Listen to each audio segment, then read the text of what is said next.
Yang pertama, saya terima kasih hari ini pemain sudah berusaha dengan semaksimal mungkin untuk bermain 90 menit dengan mengimbangi lawan, dan kita di babak pertama tadi sebetulnya sempat beberapa kali juga kita mengambil inisiatif, tapi memang blok pertahanan dari Persikabo hari ini cukup disiplin dan mereka berusaha dengan melakukan banyak sekali counter attacking. Tapi secara keseluruhan sedikit berubah di babak kedua.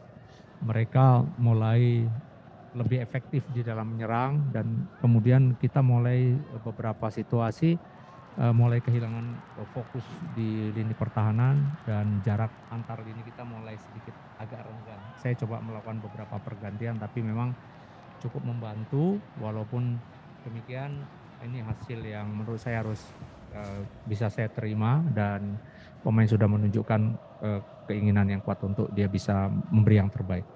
Ya memang hari ini tiba-tiba kita harus kehilangan satu midfield kita ya, Julfiandi yang tiba-tiba cedera H-1 kemarin. Dan ini sedikit merubah skema kita. Tapi jujur memang hari ini kita menghadapi lawan yang bermain sangat disiplin di lini pertahanan. Mereka main dengan blok pertahanan saat defense itu 5-4-1 ya. Dia menumpuk 3 pemain plus 2 wingback dia. Dia main dengan 3 center back dan saya berusaha dengan memberi tekanan kepada memainkan 2 striker sekaligus dari awal tadi. Tapi memang kombinasi yang kita buat antara lini tengah dan lini depan kurang banyak lagi, dan tentu ini pekerjaan buat saya untuk terus mengintensifkan kerja lini serang kita.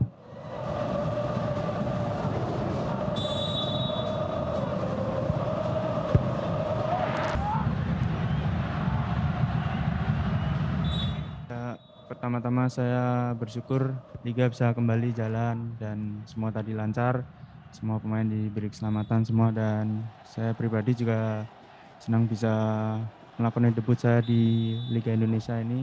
Dan untuk hasil tadi, semoga kita bisa berlatih lebih keras lagi dan bisa mengikuti instruksi dari pelatih, staf pelatih dengan baik lagi. Dan semoga di pertandingan selanjutnya kita bisa meraih hasil yang maksimal.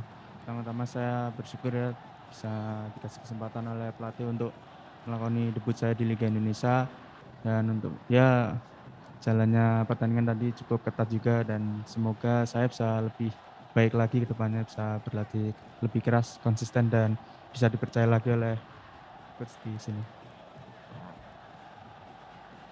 Мне приятно, что, пропустив гол, команда не опустила руки, создала достаточно моментов, чтобы победить.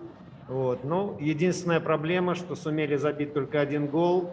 Вот. Реализация – это пока наша беда. Ну, по крайней мере, будем над этим работать и ждать иностранца нападающего, когда откроется возможность въехать в Индонезию. Ну, в обороне команда сыграла достаточно надежно, не дала сопернику создать много моментов. Вот. Это очень хороший момент. Ну, и хотелось бы немного, наверное, лучше осуществлять переход из обороны в атаку. Не все у нас получалось, но, еще раз скажу, первая игра, поэтому, в общем-то, рад и результатам, рад и содержанию. Мы постоянно работаем над этим. И здесь скорее в концовке, когда были кроссинги и мало было человек в завершении, это скорее уже фон усталости. И, наверное, команда немножко страховалась, сравняла счет и, наверное, страховалась, чтобы не пойти в атаку, не пропустить резкую контратаку соперника. Yang harus kita evaluasi adalah finishing dan kemudian memanfaatkan peluang sekecil apapun. Tadi kita banyak beberapa peluang, dan yang terakhir harusnya bisa jadi gol, tapi karena minimnya finishing mungkin nanti kita di latihan itu yang harus jadi evaluasi untuk tim.